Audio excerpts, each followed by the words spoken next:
आज थिला दोल पूर्णमी गाँ पूरा चमकी उठुची कौन पे जानी आज ठाकुर आसबे भोग खाइबापी तो से आम गाधे पाधे ग्रहण जेहेतु लगी पूरा गाधे पाधे कम सारिदेलु रोसई बसई देकी आम तलू पलैलु चिता पकईवाई कारण आमर तो गाँव में 5 दिन ठाकुर भोग खाती आज किंतु लास्ट ठाकुर भोग खाइबे से गाँव में पूरा बेदी हो चिता पड़ी पूरा गाँ पूरा सजे उठी आज बहुत सारा कार्टून भी आसी तो बहुत ही खुशी लगुला गाँव में रहिले एटा गोटे बेसी भल लगे कि सब पर्वपर्वाणी आपड़ पूरा भल से गाँ हिसाब रे पुराना स्टाइल आप सेलिब्रेट करेंगे मत तो एमती जेकोसी पर्व पड़े बहुत ही खुशी लगे तो संध्या बेला आज एत सारा कम था कि भी आम मन बहुत खुशी थी आउ ये कार्टून मैंने देखो केमी होंगे देखिकी ना मुझे तो पूरा डरी जाऊँगी आ छुआ मैंने भी बाजा ये कंठे देखिकी एत खुशी कहले न सरे जेहेतु आम बोऊ मु नानी 3 जण थिलु समस्ते मिसिकी काम सारिदेलु आ ठाकुर भोग भी सजड़ा सजड़ी करके तौक सब सजेकी नहीं पलै आसलु एबे खाली अपेक्षा ठाकुर आसबे भोग खाइबे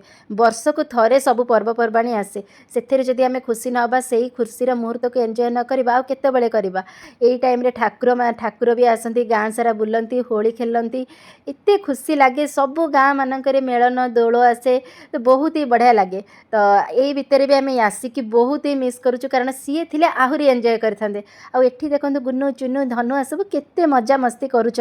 तो ठाकुर तो भोग खाया सरला हाँ आपण मान के भोग खाइबा आसबे मत कमेंट रे जनइबे आ मुझे भगवान को डाकुची कि मो परिवार को एमती घंट घोड़े कि मो परिवार को एमती अनेक रही था ये काली देखा।